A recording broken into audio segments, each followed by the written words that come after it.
दोस्रो पटक पुनर्स्थापित संसदको चालू अधिवेशन कामै नगरी अन्त्य।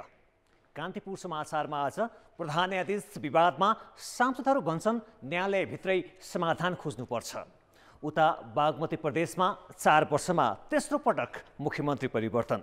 सहकारी क्षेत्रको बेथितिमाथि विशेष रिपोर्टका साथै आज हामीसँग हुनेछ जलवायु सम्मेलनको लागि भोलि स्कटल्यान्ड जान लागेका प्रधानमन्त्रीले नेपालका समस्या उठाउन सक्लान्। अनि खेलकुदमा पोखरामा बनाउने भनिएको एसियाकै सबैभन्दा ठुलो टेक्निकल सेन्टर अल्पत्र भएको सम्बन्धी समाचार। नमस्कार, अब मुख्य समाचार। न्यायालयको विवाद उत्कर्षमा पुगेको बेला संसद अधिवेशन कामै नगरी अन्त्य।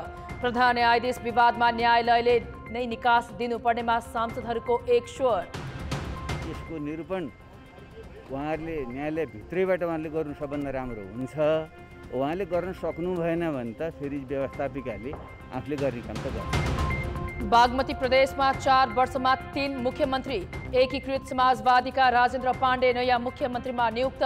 प्रदेश 1 मा भने गठबन्धन बीच भागबण्डा नमिल्दा नयाँ सरकार गठनमा ढिलाइ। नियमन अभावमा सहकारीमा बेथिति बढ्दो। निक्षेपकर्ताको रकम फिर्ता नगरेको भन्दै 94 सहकारी विरुद्ध उजुरी। सिभिल सहकारीका अध्यक्षमाथि संगठित अपराधको मुद्दा चल्ने। बाढीले टिकापुरको कर्णाली तटीय क्षेत्रको बासिन्दाको उठीबास। खेतको बाली र घरको अन्नपात समेत बगेपछि किसानलाई दैनिक गुजारा नै मुस्किल। र एन्फाले पोखरामा बनाउने भनिएको एसियाकै ठूलो टेक्निकल सेन्टर अलपत्र। डीपीआर तयार भएको 2 वर्षसम्म पनि टेन्डर आह्वान समेत भएन। सरकारले संघीय संसदको चालू अधिवेशन अन्त्य गर्नका लागि राष्ट्रपति विद्यादेवी भण्डारी समक्ष सिफारिस गरेको छ। आज बसेको मन्त्री परिषद बैठकले राति 12 बजेदेखि लागू हुने गरी प्रतिनिधि सभा र राष्ट्रिय सभाको चालू अधिवेशन अन्त्य गर्नका लागि सिफारिस गरेको हो। संसदको 9 अधिवेशन भदौ 23 गतेदेखि सुरु भएको थियो। राष्ट्रिय सभा र प्रतिनिधि सभा अधिवेशन अवधिभर प्रमुख विपक्षी दल नेकपा एमाले अवरोध गरेको थियो। यसै गरी सरकारले बेमौसमी वर्षाका कारण किसानले लगाएको धान बालीमा भएको क्षतिका विषयमा जग्गाको क्षेत्रफललाई आधार बनाएर राहत दिने निर्णय गरेको छ। सरकारका प्रवक्ता एवं सञ्चार तथा सूचना मन्त्री ज्ञानेन्द्र बहादुर कार्कीले बढीमा 10 कट्ठा जग्गामा धान बाली भएका साना किसानलाई क्षतिको अधिकतम 65% राहत दिने बताए। पूर्ण रूपमा क्षति भएका हकमा साना किसान बढीमा 10 कट्ठासम्म वा सो बराबर जग्गा भएकोलाई क्षतिको अधिकतम 65%, मध्यम किसान 10 कट्ठादेखि 3 बिघासम्म वा सो बराबर जग्गा भएकालाई क्षतिको अधिकतम 30% र ठुला किसान 3 बिघाभन्दा बढी र आंशिक क्षति भएकालाई अधिकतम 20% का दरले राहत स्वरूप नेपाल सरकारबाट न्यूनतम समर्थन मूल्य कायम गर्दा निर्धारण गरेको उत्पादन लागत बराबरको रकम उपलब्ध गराउने। यस्तै मन्त्री परिषदले भारतका लागि शङ्कर शर्मा, अमेरिकाका लागि श्रीधर खत्री र बेलायतका लागि ज्ञानचन्द्र आचार्यलाई राजदूतमा सिफारिस गरेको छ। यसै गरी मन्त्री परिषदले नेपाली सेनाका प्रधान सेनापति प्रभुराम शर्मा नेतृत्वको भ्रमण दललाई भारत भ्रमणको स्वीकृति पनि दिएको छ। संघीय संसदको 9 अधिवेशन प्रक्रियामा प्रवेश नै गर्न नपाई अन्त्य भएको छ। सत्ता स्वार्थको कोपोभाजनमा पर्दा 2 पटकसम्म विघटन गरिएको संसद सर्वोच्च अदालतको आदेशमा पुनर्स्थापना भएको थियो। तर पूरै अवधि चलाउने र प्रभावकारी बनाउने बाचा गरेका दलहरूले चासो नदिँदा संसदको 9 अधिवेशनलाई निकम्मा साबित गरियो। प्रमुख प्रतिपक्षी एमाले सदनभित्रै मुर्दाबादका नारा लगाएर सत्ताबाट हट्नु पर्नाको प्रतिशोध साध्यो। प्रधानमन्त्री केपी शर्मा ओलीले दलीय प्रतिशोध साधेर दोस्रो पटक विघटन गरेको प्रतिनिधि सभा सर्वोच्चको आदेशमा असार 28 गते भ्युतिएपछि त्यसको भोलिपल्टै 5 दलीय गठबन्धनबाट काङ्ग्रेस सभापति शेरबहादुर देउवा प्रधानमन्त्री भएका थिए। लगत्तै उनले संसद अधिवेशन अन्त्य गरी दल विभाजन सम्बन्धी अध्यादेश ल्याएका थिए। त्यसपछि भदौ 23 गतेदेखि संसदको 9औं अधिवेशन सुरु भएको हो। तर आफ्नो दल फुटाउन सभामुख सहयोगी बनेको आरोपमा एमाले सुरुदेखि संसदमा नाराबाजी मात्रै गरेन, अदालतमा विचाराधीन मुद्दामा मुर्दाबादका नारा लगाउँदै आयो।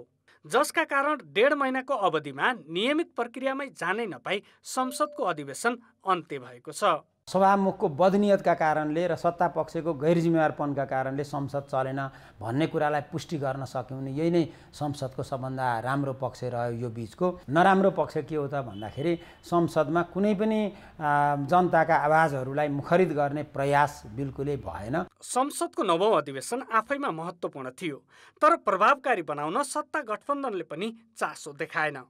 सभामुख अग्नि सापकोटाको तदारुकता पनि झारा टार्ने शैलीमै सीमित रह्यो। सरकारले विपक्षीको अवरोधकै बीच बजेट पारित गर्ने बाहेक कानुन बनाउने र संसदलाई काम दिएन। संसदमा विचाराधीन नागरिकता जस्ता महत्त्वपूर्ण 54वटा विधेयक अल्पत्रै परे। बरु सरकारले सङ्घीय निजामती र रेलवे जस्ता विधेयक फिर्ता लियो। प्रधानमन्त्री बन्न बाहेक अरूका लागि संसद नै नचाहिने जस्तो देखियो। यो संसदलाई हरेक सरकार पार्टीले प्रधानमन्त्री बनाउने थलोको रूपमा लियो। प्रधानमन्त्री बनिसकेपछि कुनै पनि सरकारलाई संसद चाहिँदैन। विगतको सरकारलाई पनि त्यही भयो, अहिलेको सरकारलाई पनि त्यही छ। कतिसम्म भने सर्वोच्च अदालतमा देखिएको विवाद र प्रधान न्यायाधीशले राजीनामा नदिए महाभियोग अगाडि बढाउनु पर्ने माग भइरहेका बेला संसद अधिवेशन नै अन्त्य गरिएको छ। स्वतन्त्र न्यायालयको लागि जुन खालको न्याय क्षेत्रबाट आन्दोलन चलेको छ, अभियान चलेको छ, त्यो प्रति म एकबद्धता जनाउँछु। पहिलो कुरा है, दलहरूले त्यही उद्देश्यले यो संसद अन्त गरे भन्नेमा त म छुइनँ। वास्तवमा चाहिँ अहिले संयोगले त्यो स्थितिमा पुगेको कुरा भयो। दुई पटक विघटनको पीडा भोग्दै बिउतिएको संसदलाई जसरी निष्प्रभावी बनाइएको छ, त्यसले व्यवस्थामाथि नै प्रश्न उठाउने माथि मलजल गरेको छ। कान्तिपुर समाचारका लागि क्यामेरामा श्याम श्रेष्ठ र रूपक कोइरालाका साथ बाबुराम तिमिल सिन्हा र दीपक आचार्य, काठमाडौँ। संघीय संसदमा प्रतिनिधित्व गर्ने राजनैतिक दलको नेतृत्वले मौनता साँधिरहँदा तिनै दलका सांसदले प्रधान न्यायाधीश चुलेन्द्र शमशेर जबरालाई पदबाट राजीनामा दिन सुझाव दिएका छन्। नेतृत्वकै कारण न्यायालयको विवाद उत्कर्षमा पुगेको र न्याय सम्पादन समेत प्रभावित भएको भन्दै सांसदहरूले राजीनामा नदिए प्रधान न्यायाधीश विरुद्ध संसदीय प्रक्रियाबाट पार लगाउनु पर्ने बताए। प्रधान न्यायाधीशमाथि उठेका प्रश्न र राजीनामा मागबारे सहकर्मी बाबुराम तिमल सिन्हालाई सांसदहरूले दिएको यो प्रतिक्रिया हेरौँ। निरूपण उहाँहरूले न्यायालयभित्रैबाट उहाँले गर्नु सबभन्दा राम्रो हुन्छ। उहाँले गर्न सक्नु भएन भने त फेरि व्यवस्थापिकाले आफूले गर्ने काम त गर्छ। सर्वोच्च अदालतले यसलाई आन्तरिक रूपमा आफूहरूको बिचमा छलफल गरेर यसलाई सम्बोधन गर्नुपर्छ र उहाँहरूले गर्ने यस्तो प्रयासमा हामी सबैले सहयोग पुर्याउनुपर्छ। अब यसको समाधान के त बार एसोसिएसन भन्दैछ रिजाइन गर, न्यायाधीशहरू भन्दैछ रिजाइन गर। रिजाइन गरिदियो भने त अटोमेटिक समाधान हुन्छ नि। यो अभियोगको त जरुरतै हुँदैन। निश्चित रूपमा त्यहाँभित्रबाटै उहाँहरूले यसको चाहिँ नि निकास दिने काम गर्नुहुन्छ भन्ने लाग्छ। अहिले हाम्रो यो संसदको विषय बनिसकेको छैन। अब भोलि के हुन्छ त्यो भोलिको कुरा हो, अहिलेसम्म बनिसकेको छैन। निकासलाई त अब त्यो त अब आफ्नो नैतिकताको आधारमा अब राजीनामा दिने सबैले राजीनामा दिनु पर्यो। त्यो टिम जो संलग्न छ सबैले राजीनामा दिनुपर्छ। न्याय दिने ठाउँमा नै अनि न्याय नै उल्लङ्घन हुने स्थिति भयो भनेदेखि, त्यहीँभित्र विकृति भयो भनेदेखि, अनि जुन हाम्रो संविधानलाई कुल्चिने काम भयो भनेदेखि, अनि जसले कुल्चिनेहरूलाई कारवाही हुनुपर्छ। मलाई चाहिँ जहाँसम्म लाग्छ सही र सत्य कुरोलाई लिएर अब हाम्रो प्रधान न्यायाधीश चोलेन्द्र शमशेर राणाज्यूले चाहिँ मेरो चाहिँ व्यक्तिगत है, यो पार्टीको होइन है, उहाँले चाहिँ राजीनामा दिँदै राम्रो जस्तो लाग्छ है। निकास कसरी हुन्छ भने जुन विवादहरू आएका छन् गलत हुन् भने गलत प्रमाणित गर्नु पर्यो, होइन भने मार्ग प्रशस्त गरेर अगाडि बढ्नुको विकल्प हुन्छ। त्यसकारण जुन किसिमका विवादहरू थिए त्यो स्वयं नै त्यही सर्वोच्चका प्रधान न्यायाधीश होस् या त्यहाँका न्यायाधीशहरूले बसेर एउटा चाहिने निकास निकाल्नुपर्ने हो। तर जसरी सार्वजनिक भयो र जुन किसिमका विगतका केही निर्णयहरू जसरी आए र त्यो विवादले गर्दाखेरि प्रश्न उठाएकै छ। प्रधान न्यायाधीश प्रकरणमा प्रतिक्रिया दिँदै सांसदहरू बागमती प्रदेशको तेस्रो मुख्यमन्त्रीमा राजेन्द्र प्रसाद पाण्डे नियुक्त भएका छन्। नेकपा एमालेबाट धादिङ 1 को कबाट प्रदेशसभामा निर्वाचित पाण्डे हाल एकीकृत नेकपा समाजवादीको संसदीय दलका नेता हुन्। माओवादी केन्द्र, नेपाली काङ्ग्रेस र जनता समाजवादी पार्टीको समर्थनमा मुख्यमन्त्री बनेका पाण्डेले आजै शपथ लिएर पद बहाली समेत गरेका छन्। बागमती प्रदेशमा 5 वर्ष कार्यकाल पूरा नहुँदै 3 जना मुख्यमन्त्री फेरिएका छन्। प्रदेशसभामा स्पष्ट बहुमत रहेको एमालेबाट यसअघि डोरमणि पौडेल र अष्टलक्ष्मी साक्य मुख्यमन्त्री बनेका थिए। सुरुमै आकांक्षी राजेन्द्र प्रसाद पाण्डेले अहिले बल्ल मौका पाए, त्यो पनि एमाले फुटेका कारण। त्यसो त कांग्रेस सहितको समर्थनमा मुख्यमन्त्री बन्न पाण्डेलाई ठुलै सकस पर्यो। आधा कार्यकाल बाँड्ने सहमतिपछि मात्रै उनले नेतृत्वको अवसर पाएका हुन्। सहमति त मै पनि भन्छु नि, यो चलाउँदै जाउँ न, मिलेर जाउँ भन्नु भने यो मिलेर जाउँ भने के भने हैन, मिलेर जाउँ भन्ने कुरा त मिलेर जाने, काम गर्दै जाने। त्यसअघि बागमती प्रदेशको संसदीय दलको विभाजन रोक्न सुरुका मुख्यमन्त्री पौडेलले एमाले अध्यक्ष केपी शर्मा ओलीको निर्देशनमा साक्यलाई संसदीय दलको नेता र मुख्यमन्त्री बनाएका थिए। तर पाण्डे सहित 13 जना प्रदेशसभा सदस्य एकीकृत समाजवादीमा प्रवेश गरेपछि 56 सिटको एमाले 43 मा झर्यो। अनि अल्पमतमा परेकी मुख्यमन्त्री साक्यले विश्वासको मत लिने तयारी गरिरहेकै बेला बुधबार 71 दिनमै राजीनामा गरेकी हुन्। मैले आज यो ठाउँमा मुख्यमन्त्रीको नाताले, सरकारको सिङ्गो नेतृत्वको नाताले मार्ग प्रशस्त गरेको छु। साक्य र पाण्डे दुवै प्रदेशसभाको निर्वाचन लगत्तै मुख्यमन्त्रीका आकांक्षी थिए। तर गुटगत स्वार्थका आधारमा एमाले अध्यक्ष ओलीले उनीहरूलाई किनारा लगाएका थिए। एमाले विभाजनको स्थितिमा पुग्नुमा बागमती प्रदेशको मुख्यमन्त्री र ओलीको एकलौटी पनि एउटा कारण मानिन्छ। तर प्रदेशसभाको अवधि 1 वर्ष मात्रै बाँकी रहँदा आधा कार्यकाल कांग्रेसलाई दिने गरी पाण्डे मुख्यमन्त्री बन्नुले बागमती प्रदेश दलीय भागवण्डामै रुमलिने प्रश्न छ। कान्तिपुर समाचारका लागि बालकृष्ण अधिकारी, हेटौडा, मकवानपुर। प्रदेश 1 मा मुख्यमन्त्री भीम प्रसाद आचार्यले असोज 25 गते प्रदेशसभा सचिवालयमा दर्ता गरेको विश्वासको मत लिने सम्बन्धी प्रस्ताव अझै टुङ्गोमा पुगेको छैन। सदनमा टेबुल भइसकेको प्रस्ताव कहिले टुङ्गिन्छ त्यो पनि अनिश्चित नै छ। सरकार बनाउने तयारीमा रहेको विपक्षी गठबन्धनभित्र लेनदेन चलखेलले एमाले नेतृत्वको सरकार तन्किँदै गएको हो। 1 नम्बर प्रदेशसभाको कार्तिक 7 गतेको कार्यसूचीमा मुख्यमन्त्री भीम प्रसाद आचार्यको विश्वासको मत सम्बन्धी प्रस्तावमाथि छलफल र मत विभाजन थियो। यो बैठक बसेको भए मुख्यमन्त्री आचार्य पदमुक्त भएर विपक्षी गठबन्धनलाई सत्तारोहणको ढोका खुल्ने निश्चित जस्तै थियो। तर कांग्रेसले पार्टी सभापति तथा प्रधानमन्त्री शेरबहादुर देउवा पूर्व आएको र एमालेले पालिका स्तरीय अधिवेशन, स्थायी र केन्द्रीय कमिटीको बैठकलाई देखाउँदै कार्तिक 15 गतेसम्म बैठक सार्न लिखित माग गरे। यिनै दुईवटा दलको मागलाई टेकेर सभामुख प्रदीप कुमार भण्डारीले कार्तिक 15 गतेसम्मका लागि बैठक स्थगित गरे। यसमा बहाना जे गरिए पनि सत्तारूढ एमालेलाई केही दिन भए पनि सत्ता लम्ब्याउनु थियो भने कांग्रेसलाई सरकारको नेतृत्वका लागि बार्गेनिङ।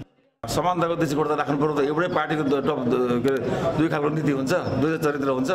बागमतीमा चाहिँ एक खालको, अनि त्यसलाई चाहिँ ढाकछोप गरेर चाहिँ के अरे एक खालको गर्ने। अनि यहाँ पनि त उहाँ नेपाली कांग्रेसको 22 जना मान्य सांसदहरूको उपस्थिति छ भने यहाँ पनि त 21 जनाको उपस्थिति छ नि त। केन्द्रमा भएको सहमति अनुसार प्रदेश 1 सरकारको नेतृत्व एकीकृत समाजवादीले गर्ने भनिएको छ, जुन कुरा कांग्रेसको प्रदेश नेतृत्वलाई मन परेको छैन। यस्तो अवस्थामा कांग्रेसबाटै विश्वासको मत सम्बन्धी प्रस्ताव तत्काल टुङ्ग्याउन नदिने गरी चलखेल भइरहेको छ।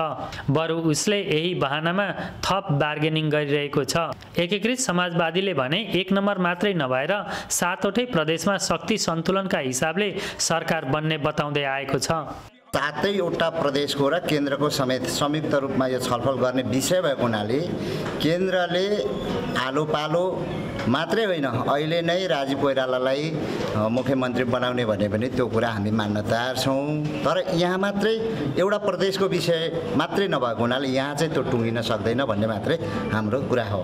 कांग्रेसले एकीकृत समाजवादीलाई गलाएर आधा आधा अवधि सरकारको नेतृत्व गर्ने गरी सहमति गराउने रणनीति लिएको विश्लेषण पनि हुन थालेको छ।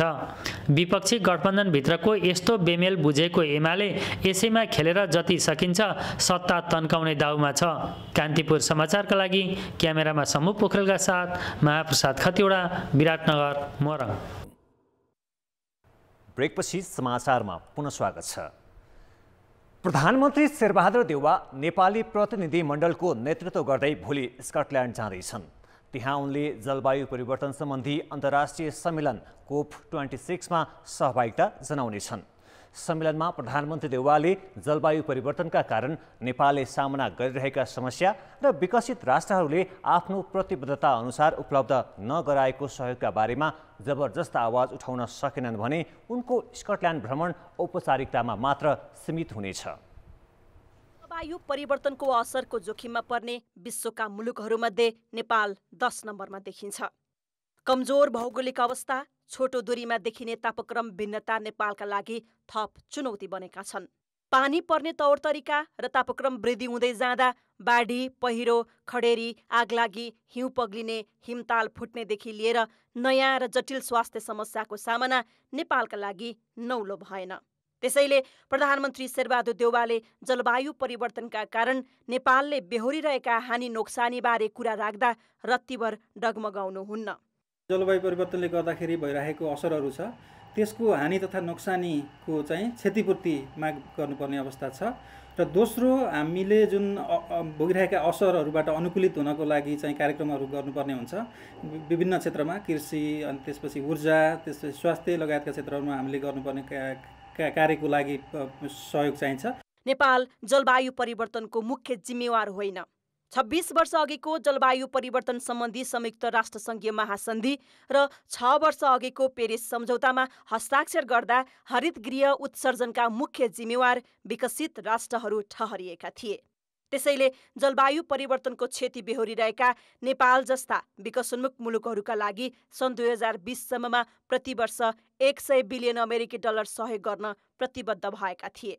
तर हालसम्म 79 बिलियन अमेरिकी डलर मात्रै सहयोग गरेकोले उनीहरू आफ्नो प्रतिबद्धतामा गम्भीर छैनन् भन्ने सङ्केत गर्छ। गरिब, विपन्न, महिला, यो ठुलो जनसङ्ख्या जनजाति जो छ, यस उहाँहरूको जीविकोपार्जनमा अहिले ठुलो नकारात्मक असर गरेको छ भने हाम्रो विकास नै यसले चाहिँ विकासको चाहिँ जुन क्रम छ, अगाडि बढ्ने क्रम छ, त्यसलाई नै धराशायी बनाएको हुनाले हानि तथा नोक्सानी चाहिँ फर्मल्ली औपचारिक रूपमा चाहिँ मुख्य एजेन्डाको रूपमा प्रवेश हुनुपर्छ।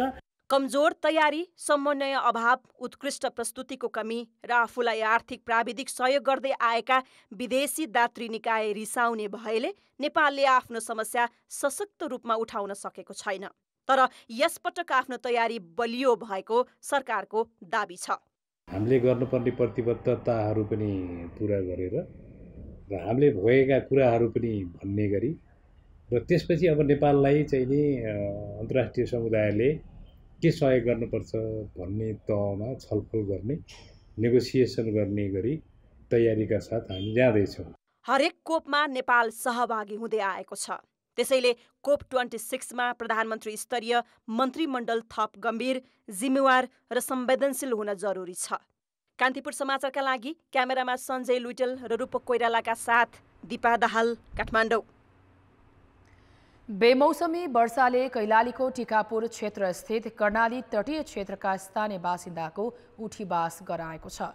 टिकापुर 8 को सत्ती गाउँमा कर्णालीको भङ्गालो नै गाउँ पसेपछि बगर बनेका धान खेतहरू गहुँ बाली लगाउन समेत लायक रहेनन्।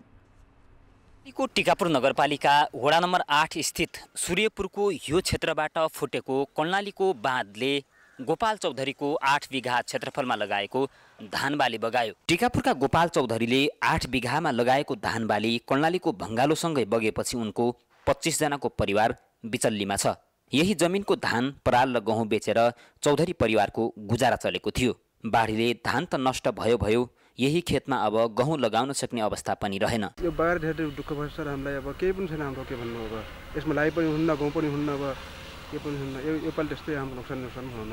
अब यो खेत छ तपाईँको लगभग यो चैतसम्म काम लाग्दैन। यो धान पनि गयो, गहुँ पनि गयो। अब केही पनि हुन्न। एमएस ट्र्याक्टर सक्छ, केही पनि सक्दैन। अब सुक्नु पर्यो। कर्णालीको बाढीले अधिया तथा ठेक्कामा अन्न फलाउने किसानको सबै अन्न बगाइदिएको छ। अब साहुलाई के दिने भन्ने पिरलो उनीहरूमा थपिएको छ।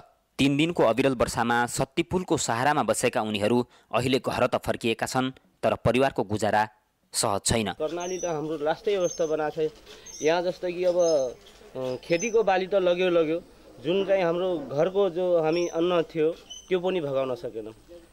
यो हाम्रो जो हजुरहरू यो देख्नु भएको छ, यो ड्याम, यसको अगाडि चाहिँ बेस्ट 150 मिटर अगाडि चाहिँ ठ्याक्कै फेरि ड्याम फुटेछ।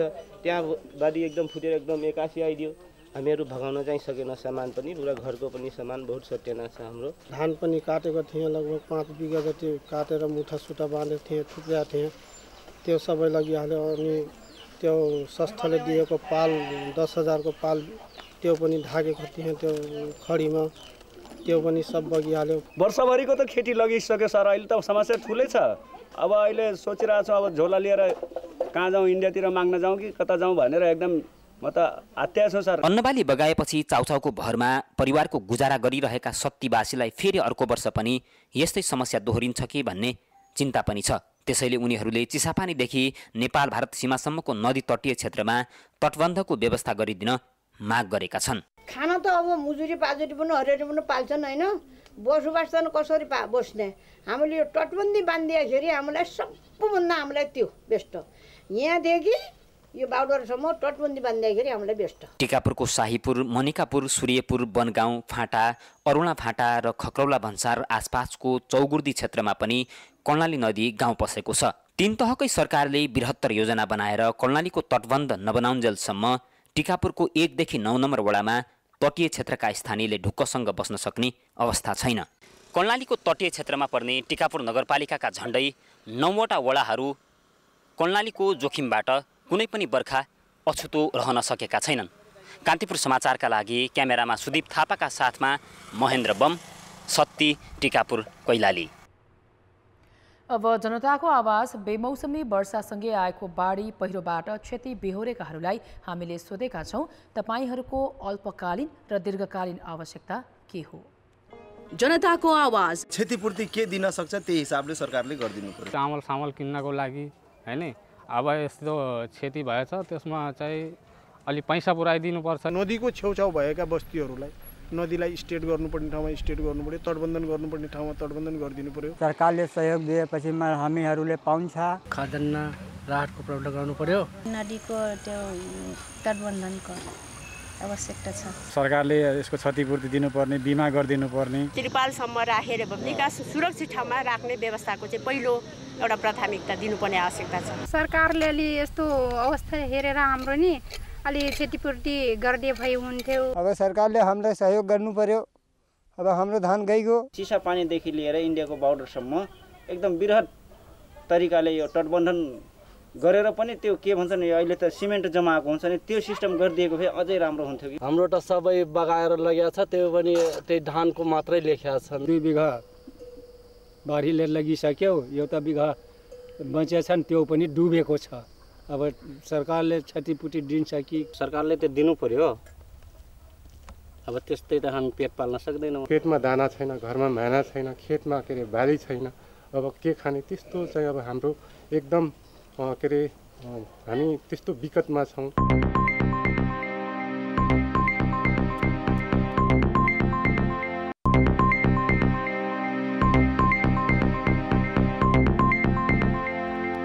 नियमनको अभावमा सहकारी समस्याग्रस्त हुने र सदस्यहरूको रकम फस्ने क्रम बढ्दै गएको छ। 12वटा सहकारी समस्याग्रस्त भइसकेका छन् भने करिब 94वटा सहकारी विरुद्ध सहकारी विभागमा उजुरी परेको छ। सहकारीका सदस्य नै मालिक हुन्, त्यसका उपभोक्ता पनि उनै हुन्। तर नेपालमा सञ्चालनमा रहेका अधिकांश सहकारीहरू यो सिद्धान्तभन्दा बाहिर छन्। नियत गलत भएकै कारण 12वटा संस्था समस्याग्रस्त भइसकेका छन्। त्यसमा निक्षेपकर्ताको 1 अर्ब 17 करोड बराबरको रकम फसेको छ। यसबाहेक 94वटा संस्थाको बारेमा सहकारी विभागमा उजुरी परेको छ। यस्ता सहकारीमाथि विभागले अहिले छानबिन गर्दैछ। हाम्रो बचत रकम फिर्ता पाऊँ भन्ने उजुरीहरू हामीलाई प्राप्त भएको छ। त्यो लगायत धितो लिलाम गरेको जानकारीसम्म सेयर सदस्यलाई नदिने अथवा ऋण जसले ऋण लिएको हो त्यो ऋणीलाई धितो लिलाम गरेको जानकारी नदिइकन धितो लिलाम गरेको हुनाले यसलाई कारबाही गरी पाऊँ भनेर पनि हामीलाई उजुरी प्राप्त भएको छ। अर्को, आफूले तिर्नु पर्ने सम्पूर्ण रकम चुक्ता गर्दा पनि फेरि पैसा मागेको भनेर पनि उजुरी हामीलाई प्राप्त भएको छ। अर्को चाहिँ सहकारीको सिद्धान्त विपरीत ऋण लगानीमा अवचलन गरेको भन्ने प्रकारका उजुरीहरू हामीलाई प्राप्त भएका छन्। सहकारी सञ्चालकहरूले झुट्टा सदस्य तयार गरेर समेत ऋण प्रवाह गर्छन्। केही सीमित सञ्चालकहरूले निक्षेपकर्ताको रकम चलाउने र अन्य सदस्यहरू ब्याजको लोभमा सहकारीका आन्तरिक गतिविधिमा बेखबर हुँदा सहकारीबाट बिचल्ली पर्नेहरू दिनदिनै बढेका छन्। देशभरमा करिब 32,800 सहकारी सञ्चालनमा छन् भने यी सहकारीमा करिब 7 खर्ब बराबरको रकम जम्मा भएको छ। 147वटा सहकारी विभागले अनुगमन गरे पनि ती बाहेकका सहकारी स्थानीय निकाय र प्रदेशलाई जिम्मा दिएको छ। समुदायमा आधारित भएर जो संस्थाहरू सदस्य केन्द्रित भएर चलाएको असाध्यै स्मुथली सबै सदस्यहरूको भावनालाई त्यहाँ चाहिँ समेट्ने गरी सबैको प्रतित्व हुने गरी सङ्घ संस्थाहरू धेरै चलेका छन्। तर केही यस्ता संस्थाहरू देखियो जहाँ चाहिँ अब त्यो सीमित व्यक्तिहरू मिलेर संस्था खोल्ने र यसलाई इन्डिभिजुअल अथवा चाहिँ सीमित व्यक्तिहरूको व्यवसायिक रूपमा पनि चलाएका छन्, जसले सहकारीका अन्तर्राष्ट्रिय दर्शन सिद्धान्त मूल्यको पालना गरेनन्। त्यस कारणले पनि केही संस्थाहरू समस्याग्रस्त भए। ओरिएन्टलको लगायतका अरू संस्थाहरू यहाँले सुनिराख्नु भएकै छ। रकम अपचलन हुन नपाओस् भनेर सरकारले कोपोमिक्स सफ्टवेयरमा सबै सहकारीलाई आबद्ध हुन आग्रह गरे पनि अहिलेसम्म जम्मा 7,000 सहकारी मात्रै यसमा आबद्ध भएका छन्। कान्तिपुर समाचारका लागि क्यामेरामा राजेन्द्र महर्जन र चिरायु थापाका साथ सुदिल पोखरेल, काठमाडौँ। साना व्यापार व्यवसाय गर्ने र थोरै आम्दानी गर्ने मानिसको पैसालाई सङ्कलन गरी लगानी योग्य बनाउने उद्देश्यले सहकारीको जन्म भएको हो। तर पछिल्लो समय ठूला व्यापारी र लगानीकर्ताहरूले सहकारीको निक्षेप दुरुपयोग गर्न थालेका छन्। कतिसम्म भने नियमनकारी निकायका अधिकारीलाई प्रभावमा पारी सहकारीबाट ठगीकै घटना पनि मौलाएका छन्। यसैको पछिल्लो उदाहरण हुन् सिभिल सहकारीका अध्यक्ष इच्छाराज तामाङ। थुनामा रहेका उनीमाथि सङ्गठित अपराधकै मुद्दा चल्ने भएको छ। 2057 सालमा स्थापना भएको सिभिल सहकारी देशकै सबैभन्दा ठूलो मध्येमा पर्छ। त्यहाँ सर्वसाधारणले जम्मा गरेको रकमबाट अध्यक्ष अर्थात् इच्छाराज तामाङले सिभिल होम्सका लागि भन्दै 63 सालमा 1 अर्ब ऋण निकाले। आफ्नै सहकारीको रकमबाट सिभिल होम्समा 1100 घर बनाएर बिक्री गरे, तर ऋण फिर्ता गरेनन्। त्यही ऋण बढेर अहिले 7 अर्ब पुगेको छ। अर्काको पैसामा इच्छाराजको मनमौजी त्यतिमा मात्रै सीमित भएन। सिभिल रियल इस्टेटका नाममा 66 करोड 84 लाख र सिभिल अपार्टमेन्टका नाममा 34 करोड सहकारीबाटै लिएर अहिलेसम्म फिर्ता गरेको तथ्य प्रहरीले फेला पार्न सकेको छैन। सिभिल सहकारीमा 2190 जनाले दुःखले कमाएको पैसा जम्मा गरेका थिए, तर 3 वर्षदेखि उनीहरूले न त सावा पाए न त ब्याज नै। ती मध्ये 1110 जनाले 5 अर्ब बराबरको रकम ठगी भएको भन्दै इच्छाराज विरुद्ध उजुरी दिइसकेका छन्। 7 अर्बभन्दा बढी निक्षेप देखिन्छ र त्यसको धेरैजसो पैसाहरू उहाँले जुन प्राइभेट कम्पनीहरू खोल्नु भएको छ त्यसमा चाहिँ ऋणको रूपमा गएको देखिन्छ र त्यो ऋणहरू फिर्ता आएको देखिँदैन। एकैजना पीडितको 14 करोड रुपियाँसम्म यही सहकारीमा डुबेको छ। इच्छाराजले सहकारीको रकमलाई आफ्नो 21 कम्पनीमा लगानी गरे। सहकारीका सञ्चालकले कुल निक्षेपको 49% मात्रै अर्को कम्पनीमा लगानी गर्न पाउने नियम छ, तर इच्छाराजले 90% सम्म लगेका छन्। 31 करोड पुँजी भएको सिभिलले 10 गुणासम्म अर्थात् 3 अर्ब 10 करोड मात्रै निक्षेप सङ्कलन गर्न पाउने नियमित सिभिलले भने 7 अर्ब उठाएको छ र त्यो पनि एउटै व्यक्तिले चरम दुरुपयोग गरेपछि सिआइबीले कुनै वित्तीय संस्था सञ्चालकमाथि सङ्गठित अपराधमा मुद्दा चलाउने तयारी गरेको यो पहिलो पटक हो। यति धेरै पीडितहरूलाई केही व्यक्तिहरूले एउटा आवरणमा ठगेको देखियो। यो ज्यादै सेन्सिटिभ इस्यु छ र हाम्रो जुन सङ्गठित अपराध निवारण ऐन 2070 को परिभाषा बमोजिम यसमा भएको कसुर सङ्गठित अपराध बमोजिम कसुर हुन सक्छ भन्ने हिसाबमा हामीले म्याद थप गरेको। आम नागरिकबाट जम्मा गरेको पैसा आफ्नो निजी व्यापारमा लगानी गर्ने र ऋण फिर्ता नगर्ने इच्छाराजको शैलीले अन्य अपराधलाई पनि प्रशय गरेको सङ्केत गरेको छ, जसको थप अनुसन्धान गर्न जरुरी छ। कान्तिपुर समाचारका लागि क्यामेरामा विकास जोशी र सञ्जय लुइटेलका साथमा रमेश धमला, काठमाडौँ। अब जनमतको अन्तिम परिणाम। जनमतमा हिजो हाम्रो प्रश्न थियो, विद्युत महसुलमा सहुलियत दिने प्राधिकरणको निर्णय कस्तो लाग्यो? ए विपन्नलाई राहत, बी सबैलाई छोएन र सी प्रसारमुखी मात्र। जनमतको अन्तिम परिणाम यस्तो छ, ए विपन्नलाई राहतमा 44%, बी सबैलाई छोएनमा 16% र सी प्रचारमुखी मात्रमा 40% मत प्राप्त भएको छ। अब जनमतमा आजको प्रश्न। जनमतमा आज हाम्रो प्रश्न छ, सहकारीले सर्वसाधारणलाई ठग्ने क्रम नरोकिनुलाई के भन्नुहुन्छ? ए नियमनको अभाव, बी बी कमजोर कानुन र सी सञ्चालकै बदमासी। जनमतको अन्तिम परिणाम भोलि साँझ 8 बजेको कान्तिपुर समाचारमा प्रसारण गर्नेछौँ। कृपया NEWS news space A B वा C टाइप गरी 34001 SMS गरी आफ्नो मत व्यक्त गर्नुहोला। नेपाल भ्रमणमा आएको स्पेनको प्रदेश सभामुख नेतृत्वको टोलीले आज काठमाडौँ उपत्यकाका सम्पदा र कला संस्कृतिको अवलोकन गरेको छ। नेपाली सम्पदा र संस्कृतिबाट मोहित भएका उनीहरूले संरक्षणमा भने ध्यान पुर्याउन सुझाव दिएका छन्। स्पेनको एक्त्रेमादुरा प्रदेशकी सभामुख ब्लान्का मार्टिन डेल्गाडोको नेतृत्वको 24 सदस्यीय मन्त्रीमण्डलले आज ललितपुर र भक्तपुरका सम्पदा र संस्कृतिको अवलोकन गरेको हो। पाटन दरबार स्क्वायर र त्यहाँभित्रका ऐतिहासिक नारायण चोक, सुन्दरी चोकको अवलोकन गर्न पाउँदा उनीहरू मोहित देखिए। जीर्णोद्धार हुँदै गरेका मठ मन्दिरमा पनि चासो देखाएका उनीहरूले नेपालका सम्पदा निकै आकर्षक रहेको भन्दै संरक्षणको खाँचो औल्याए। वर्ष 2000 वर्ष अगाडि कुराहरूमा चाहिँ केही कुराहरूमा समानता पनि छ। त्यो समानता चाहिँ देखेर वर्णन कतिपय कुराहरू वर्णन गर्न सकिँदैन र ती कुराहरूलाई चाहिँ जगा नगर्नु अति जरुरी छ। No ahora que estamos interconectados, sino en aquella época que era imposible prácticamente conocerse. भूकम्पले क्षतिग्रस्त बनाएका सम्पदा र कोरोनाले थलिएको पर्यटन क्षेत्र उकास्न यस्ता भ्रमण र चासोले मद्दत पुग्ने विश्वास जनप्रतिनिधिको छ। ले चाहिँ विश्वलाई नै एउटा समाचार सम्प्रेषण हुन्छ कि नेपालमा चाहिँ कोभिड डाउन साइजमा आइसकेको छ, यो चाहिँ अन्डर कन्ट्रोल भनौँ त्यस्तो किसिमको अवस्थामा पुगिसकेको हुनाले विश्वका पर्यटकहरूले चाहिँ नेपाल भ्रमण गर्न उपयुक्त हुन्छ भन्ने चाहिँ एउटा ट्यासिट टाइपको चाहिँ सूचना सम्प्रेषण हुन्छ भन्ने हाम्रो ठम्याइ हो। ललितपुरपछि स्पेनी प्रतिनिधि मण्डलले भक्तपुर पुगेर सांस्कृतिक झाँकी सहित दरबार स्क्वायर क्षेत्रको समेत भ्रमण गरेको छ।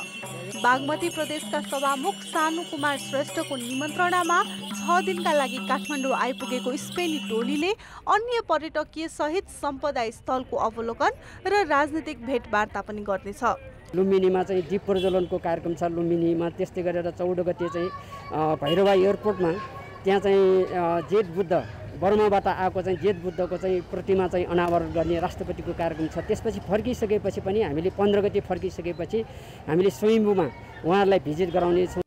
कोरोनाको संक्रमण कम भएपछि आएको स्पेनी राजनीतिज्ञ सहितको प्रतिनिधि मण्डलको काठमाडौँ भ्रमणले नेपाली कला, संस्कृति र सम्पदालाई विश्व समुदायसम्म विस्तार गर्न थप मद्दत पुग्न सक्छ।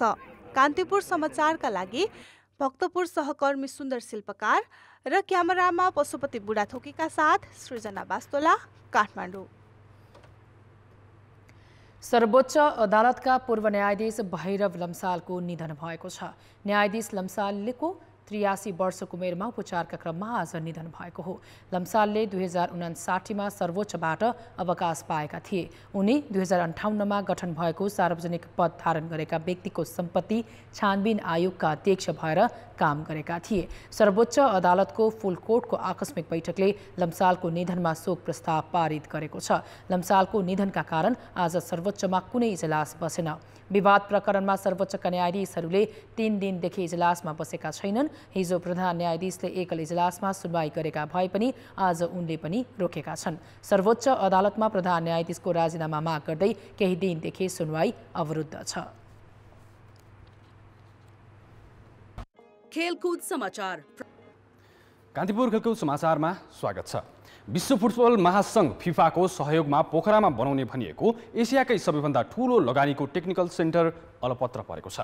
अखिल नेपाल फुटबल संघ एन्फाले कास्कीको भेडाबारीमा मिनी रङ्गशाला सहितको एन्फा टेक्निकल सेन्टर बनाउन भन्दै डिपिआर तयार गरेको 2 वर्ष भइसक्यो, तर अहिलेसम्म टेन्डर समेत भएको छैन।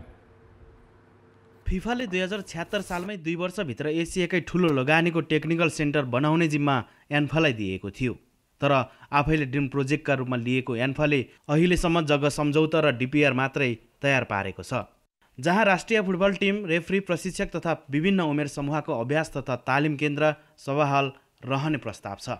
5000 दर्शक क्षमताको मुख्य सहित 2 कृत्रिम र 2 बालुवा मैदान रहने गरी डिपिआर बनाइएको छ। करिब 85 करोड रुपैयाँ लगानीमा 2 वर्षमा योजना सम्पन्न गर्ने भनिए पनि अहिलेसम्म शिलान्यास नै भएको छैन। गभर्मेन्टको प्रोसेस चाहिँ तपाईँको चाहिँ 1 वर्ष लाग्छ भने त हाम्रो टाउको दुखाइ भएन, 1.5 वर्ष लाग्दो रहेछ। रौतरको EIU को पास गर्न हामीले 15 महिना त तपाईँको चाहिँ कुद्नु मात्रै पर्यो। त्यसले गर्दाखेरि यो गभर्मेन्टको प्रोसेसहरू र सरकार विदेशबाट ल्याएको अनुदान ल्याउनलाई सरकारबाट स्वीकृत गर्नको लागि हामीले 8 महिना लाग्यो। त्यो बजेट पास नगरे भने फेरि अर्को प्रोसेसहरू चाल्नु भएन। त्यसले गर्दाखेरि यो गभर्मेन्टको जुन प्रोसेस छ त्यसलाई पनि हामीले कानुन नेपाल सरकारको कानुनले मान्नुपर्ने हुन्छ र त्यही अनुसार चाहिँ हामी गर्छौँ। त्यसले गर्दाखेरि चाहिँ मलाई जहाँसम्म लाग्छ अब चाहिँ अहिले नयाँ मन्त्री नियुक्ति हुनुभएको छ, फाइल चाहिँ त्यहाँ पुगेको छ, त्यसपछि तपाईँको चाहिँ हामी टेन्डरको प्रोसेसमा जान्छौँ। जग्गा मिलाउनेदेखि लिएर सबै गर्ने चाहिँ सुरुमा त कास्की जिल्लाले गरेर अहिलेसम्म गरिरहेको छ होइन। म लगायत मेरो साथीभाइले सबैले अब कति दिन खटियो, कति ठाउँमा गइयो, अब त्यो जग्गा मिलाउनलाई कति दुःख भयो, बन्नको लागि चाहिँ हामी हिँड्या हो, बन्नै पर्छ भन्ने। कास्कीको भेडाबारीमा रहेको करिब 342 रोपनी जग्गाको उत्तरतर्फ इदी र पूर्वमा मर्दी खोला पर्छ। त्यसैले कमजोर भूभाग रहेको र उक्त योजना बन्न नसक्ने भन्दै केही व्यक्तिले फिफामा उजुरी दिएका थिए। फिफाले नै एउटा चाहिँ यो इन्डियाको UPES भन्ने युनिभर्सिटी अफ पेट्रोलियम एन्ड यो भन्ने एउटा इन्डियाको उत्कृष्ट युनिभर्सिटी हो।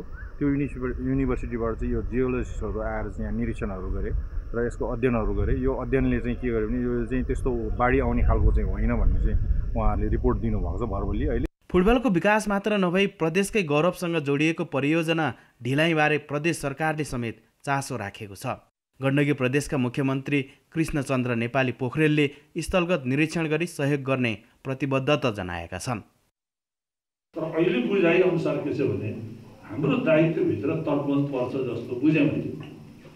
जुन कुरोबाट प्रदेश सरकार भाग्दैन हामी सहर्ष त्यसलाई स्वीकार गर्छौँ। परियोजनाका लागि सन् 2022 सम्म फिफाले $20 लाख एन्फालाई दिने बताएको छ। तर एन्फाले टेन्डर आह्वान समेत नगर्दा कतै योजना नै फर्किने त होइन भन्ने चिन्ता बढ्दै गएको छ। कान्तिपुर समाचारका लागि भूपाल गुरुङ, पोखरा। AFC अन्डर-23 एसियन कप छनौट अन्तर्गतसम्म बीमा नेपाल र आयोजक ताजिकिस्तान बीचको खेल जारी छ। रिपब्लिकन स्टेडियममा जारी खेलमा पहिलो हाफ सकिँदा नेपाल 1-0 गोलले पछि छ। नेपालले पहिलो खेलमा इरानसँग 4-0 गोलको हार बेहोरेको थियो। यो खेलमा पराजय बेहोरेको खण्डमा नेपालको एसियन कपको यात्रा सकिनेछ। यता ताजिकिस्तान लगातार दोस्रो जितको खोजीमा छ। उसले आफ्नो पहिलो खेलमा लेबनानलाई 1-0 गोलले हराएको थियो। नेपालले आइतबार आफ्नो अन्तिम खेलमा नेदरल्यान्ड्ससँग खेल्नेछ। दोस्रो चरणसम्म आइपुग्दा इरान 3 अङ्कका साथ तालिकाको शीर्ष स्थानमा छ। यता घरेलु टोली ताजिकिस्तानको समान अङ्क भए पनि गोल अन्तरका आधारमा दोस्रो स्थानमा छ। अङ्कविहीन लेबनान र नेपाल क्रमशः तेस्रो र चौथो स्थानमा छन्। नेपालले एसियन कपको पछिल्लो 2 संस्करणमा जित निकाल्न सकेको छैन। कान्तिपुर खेलको समाचार अहिलेलाई यति नै। अब मौसम सम्बन्धी जानकारी।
कान्तिपुर समाचार अहिलेलाई सकियो। कान्तिपुर टेलिभिजन हेर्दै गर्नुहोला।